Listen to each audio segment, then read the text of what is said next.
The Royal Liver building has dominated Liverpool's waterfront since its completion in 1911.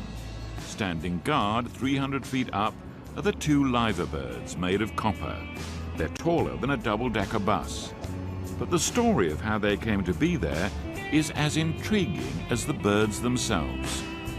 For 100 years, the creator of these enormous birds was written out of Liverpool's history.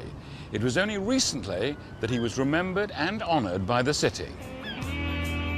It's especially strange given that the liver birds he created symbolise the spirit of Liverpool. The Royal Liver building was the tallest office building in Britain, the first skyscraper. It's a really unique building. There's nothing quite like it anywhere in the world. We wanted this to be a key focal point for people visiting the city. It was the tallest building of its time. In fact, it was the tallest building in Europe for 20 years. Tell me about the liver birds. They're mythical creatures. They've been representing the city of Liverpool for many centuries. And they probably originally started off as something like an eagle. But the ones that we have today here are more like a cormorant. An eagle was first used on the Liverpool City Charter in 1207, but over the centuries it evolved into a unique bird representing the city and its people. So the owners naturally wanted this special symbol to adorn the top of their new building. Not one, but two liver birds. One to face out to sea, guarding those departing, the other guarding the city itself. But how could they get the best possible designer for the liver birds? They decided to hold a competition, and a German craftsman, Carl Bernhard Bartels, took part. He'd enjoyed the UK so much whilst on honeymoon here, he settled in London in 1887. Tim Olden is Carl Bernhard Bartels' great-grandson. He was a sculptor by trade. He entered a carving, a wooden carving, very similar to this. And he made that? He made that. It was decided that he won.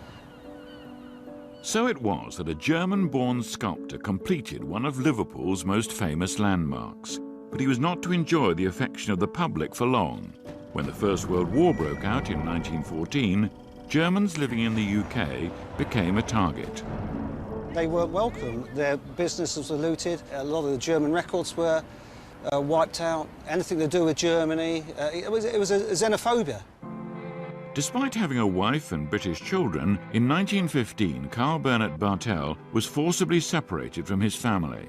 Along with thousands of other Germans, he was imprisoned at an internment camp on the Isle of Man. He died in 1955, with no official record remaining of his connection to the famous liver birds. And we found that there was no records.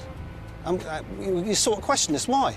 So you were determined that people would know that it was your great-grandfather who made the models for the liver birds?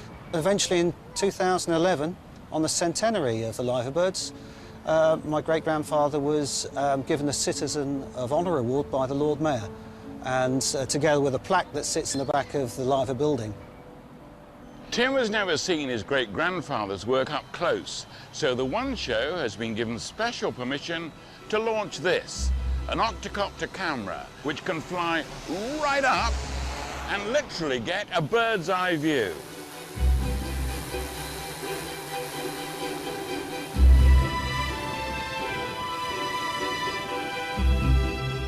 What a way to see them, with bird's eye view. Finally, he's got the recognition that he deserves.